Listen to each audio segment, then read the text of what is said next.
Taste the Daily. மணிகங்காதரன் sir, இப்போ இந்த அரசு இந்த விவகாரத்தில் மக்கள் எதிர்ப்பு தெரிவித்த உடனே நாங்கள் தீர்மானம்லாம் போட்டிருக்கோம் அப்படின்றத ஒரு பாயிண்டாக சொல்கிறாங்க. இதை விட என்ன செய்ய முடியும் நாங்கள் அப்படின்றது தான் அவங்களுடைய பார்வை இருக்கும். உங்களுடைய பார்வை என்ன? எப்பவுமே திமுக எப்போது ஆட்சி செய்கிறாங்களோ அப்போதெல்லாம் குழந்தையை அவங்களே கிள்ளி விடுவாங்க, தொட்டிலையும் அவங்களே ஆட்டுவாங்க. இது நடைமுறையாக காலங்காலமாக கருணாநிதி காலத்துலேருந்து நீங்கள் நம்ம பார்க்கலாம். கச்சத்தீவு தாரை வார்த்தையிலேருந்து ஆரம்பித்ததுலேருந்து இன்றைக்கி வரையும் அதை தொடர்ச்சியாக அவங்க பண்ணிட்டு வர ஒரு வேலையை நம்ம பார்க்குறோம். அப்போ முதலமைச்சர் சட்டசபையில் இந்த திட்டம் வராது, வந்ததுன்னா நான் முதலமைச்சராகவே இருக்க மாட்டேன்னு பேசின பேச்செல்லாம் நம்ப முடியாதா? மக்கள் நம்ப தயாராக இல்லை. மக்கள் ஸ்டாலினை நம்ப தயாராக இல்லை. ஏன்னா அவர் செய்த திட்டங்களாக இப்போது இதே மீத்தேன் திட்டத்தில் ஆரம்பித்து ஹைட்ரோ கார்பன் திட்டத்தில் ஆரம்பித்து எல்லா திட்டங்களையும் இவரே ஆரம்பித்தார், சைன் போட்டார், அதுக்கப்புறம் நான் தெரியாமல் போட்டேன்னு சொன்னார். மக்கள் இதெல்லாம் பார்த்துன்னு இருக்காங்க.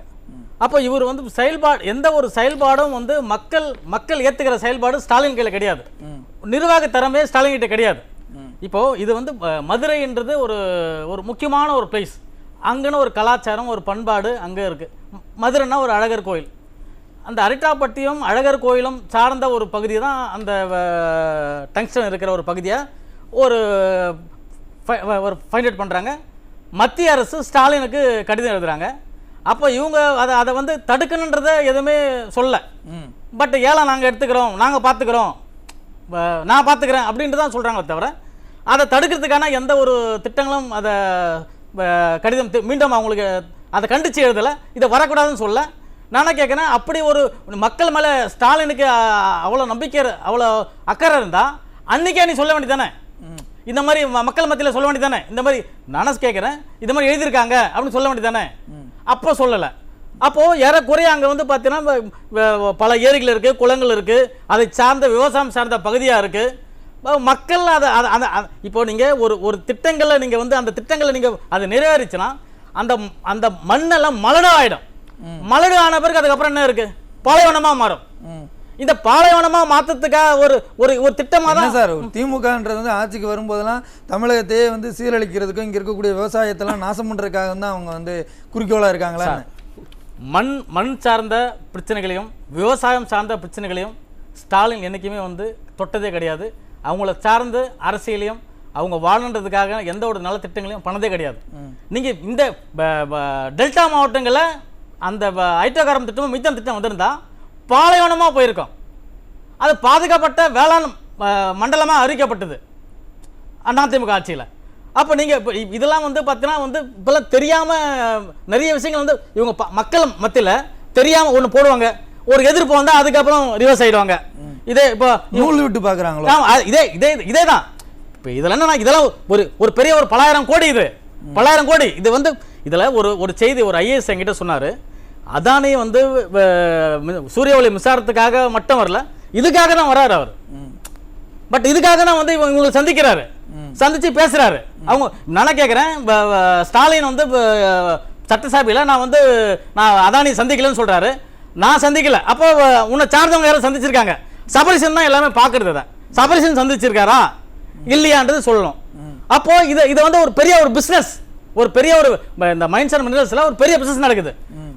இந்த பிசினஸ்ல ஒரு பலாயிரம் கோடி என்ன எப்படி நம்ம திருடலாம்? அதாவது இந்த திமுக ஆட்சியில கனிம வளத்தை குறி வச்சு ஒரு மிகப்பெரிய கொள்ளை நடக்குதுன்னு சொல்றீங்களா? கண்டிப்பா சார். இது மணல், தாது மணல் எல்லாம் தெரியாம எவ்வளவு போயிட்டு இருக்கு சார்.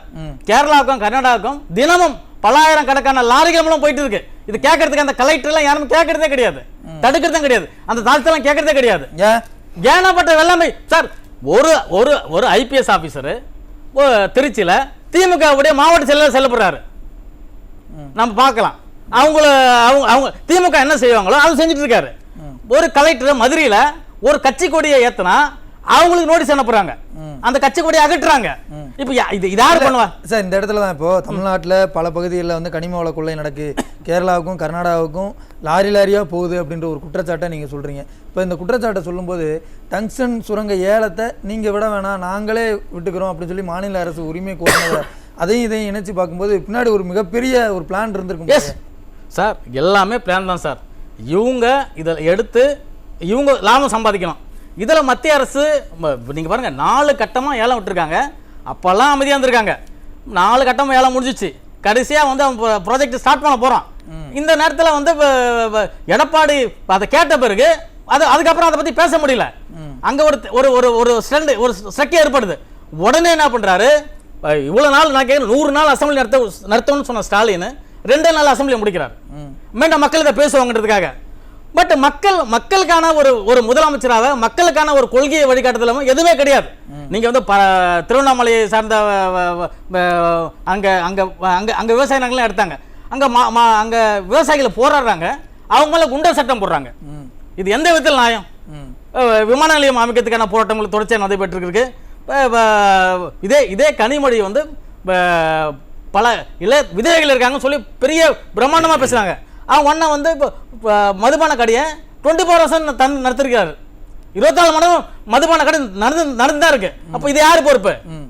பட் மக்களை வந்து என்ன சார், மக்களை முட்டாளா வச்சிருக்கணும். இல்ல கங்காதரன் சார், இப்போ இவங்க மக்களை முட்டாளா வச்சுக்கணும்னு இவங்க நினைக்கலாம். ஆனா இன்னைக்கு மத்திய அரசு ரொம்ப ஓப்பனா இந்த தமிழக அரசு எங்களுக்கு எந்த எதிர்ப்பும் தெரிவிக்கல, இவங்க இங்க நடத்துறதெல்லாம் ஒரு நாடகம்ன்றத சொல்லாம அம்பலப்படுத்திட்டாங்க. எஸ் இல்லையா? இப்போ மக்கள் மத்தியில இவங்க அம்பலப்பட்ட பிறகு இனிமே இப்போ அமைதியா இருக்கிறாங்களே, இதுக்கு என்ன காரணம் சார்? நான் மாட்டிட்டேன்.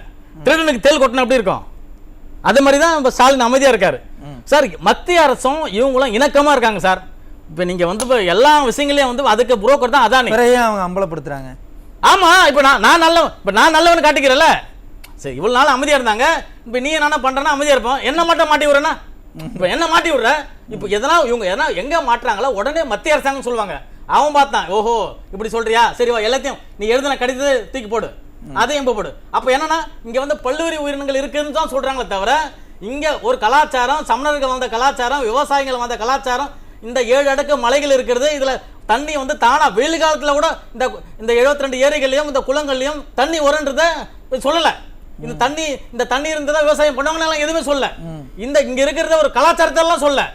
இப்ப என்ன ஒரு சின்ன ஒரு இது மட்டும் பல்லுயிரி உயிரினம் மட்டும் தான் இருக்குன்னு சொல்லி திமுக அதை மட்டும் தான் சொல்றாங்க. அப்ப அவங்க பண்றாங்க அந்த பகுதியை மட்டும் நிறுத்தத்துக்கான ஒரு வேலை செய்யறாங்களே தவிர நீ உண்மையை இவ்வளவு பாதிப்பு இருக்குன்னு சொல்லிக்கிறான் அவங்க ஃபுல்லாக தடுத்திருப்பாங்களே.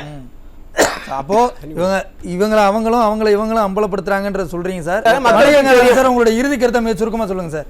டெல்டா மாவட்டம், திருவண்ணாமலை மாவட்டங்கள், மதுரை மாவட்டங்கள், திருநெல்வேலி மாவட்டங்களை தொடர்ந்து இன்னைக்கு வந்து கன்னியாகுமரியில் அரிய வகை கனிம வளங்களை எடுப்பதற்கான ஒரு தமிழக அரசு ஒரு ஒப்புதல் அளித்திருக்கிறது.